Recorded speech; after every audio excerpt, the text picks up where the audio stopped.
O Planalto e o Itamaraty divergem sobre o tom de reação a ameaças feitas pela gestão de Donald Trump ao ministro do STF, Alexandre de Moraes.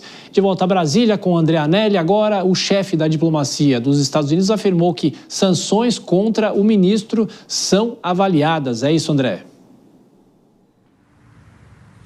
É isso mesmo, Tiago. Marco Rubio, e que então desempenha essa questão relacionada à diplomacia nos Estados Unidos, afirmou que o governo americano realmente avalia a possibilidade de fazer com que sejam aplicadas sanções ao ministro do Supremo Tribunal Federal, Alexandre de Moraes. Que sanções seriam essas? A suspensão, então, do visto para que ele possa entrar nos Estados Unidos seria a principal sanção submetida a ele, além do bloqueio de contas, se ele eventualmente tiver alguma relacionada, ligada também ao país norte-americano. Lembrando que essa foi a primeira vez que um chefe de Estado, alguém oficialmente do governo americano, citou essa possibilidade de aplicar sanções contra o ministro do Supremo Tribunal Federal, pelo que é avaliado como um abuso de poder de autoridade aqui em território brasileiro, interpretado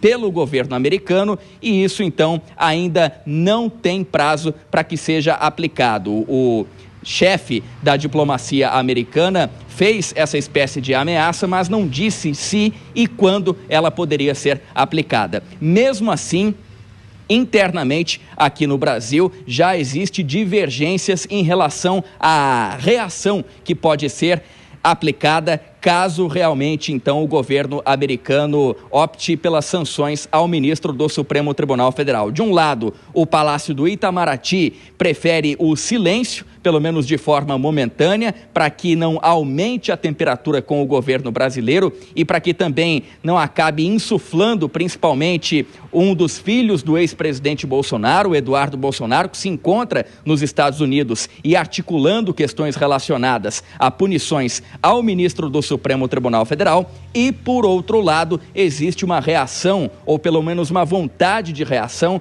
por parte do Palácio do Planalto, a sede da Presidência da República, que gostaria de reagir de forma mais enérgica, fazendo com que o recado chegasse ao governo americano de que não é possível interferir na soberania brasileira. Então, são duas questões ainda, dos dois lados diferentes lá da Esplanada dos Ministérios, de um lado o Palácio do Planalto, do outro o Palácio do Itamaraty, divergindo em relação à reação ao governo americano. Mas o fato é que não deve haver nenhum tipo de reação, pelo menos enquanto nenhuma dessas ameaças for colocada em prática.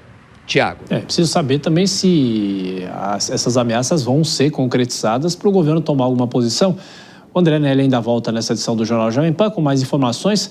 Mais uma vez aqui os nossos comentaristas, Cristiano Vilela e Nelson Kobayashi. Vilela, começa agora por você. E a pergunta é a seguinte: o governo brasileiro precisa reagir, ou cabe ao Itamaraty essa reação a uma possível sanção ao ministro do Supremo, ou por ser um outro poder, a reação cabe ao Supremo?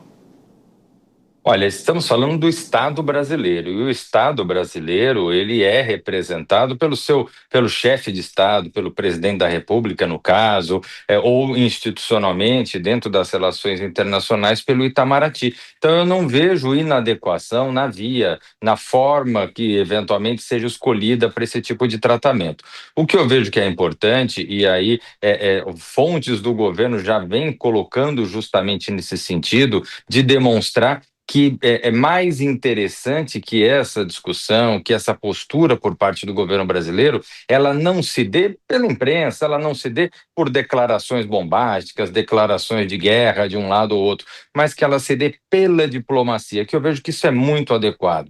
Quando, numa situação como essa, a diplomacia ela entra em campo, de uma forma geral, os resultados são muito mais efetivos. E a gente espera que, de fato, o Itamaraty, que historicamente tem um papel muito importante, ele conduza bem uma questão como essa. Kobayashi, quero saber a sua opinião, claro, sobre essa reação do governo brasileiro, mas há uma dúvida que é a seguinte: qual deve ser a preocupação do ministro Alexandre de Moraes com essas sanções? É uma questão interessante, né, Thiago? Porque, no caso, essa sanção parece não ultrapassar as barreiras para chegar aqui no Brasil. São restrições internas, simplesmente no território dos Estados Unidos, questões relacionadas a visto, a autorização de entrada, enfim. Portanto, estariam os Estados Unidos exercendo a sua soberania. E isso deve ser respeitado.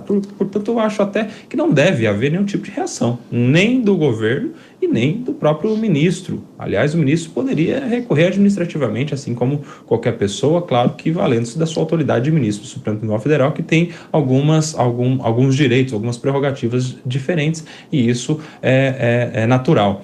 Mas não deveria ter nenhum tipo de reação. Se tiver, que seja na via diplomática, pelas razões que bem colocou aqui o Cristiano Vilela. Isso não deve ser assunto para estar na boca dos governantes, para comunicação com a imprensa, para que seja dito em palanques ou em tribunas nas reuniões bilaterais ou de blocos que o Brasil eventualmente participe, porque isso poderia gerar naturalmente também algum mal entendido com os Estados Unidos. E olha que ultimamente os Estados Unidos estão caprichando nos seus mal entendidos com outros países.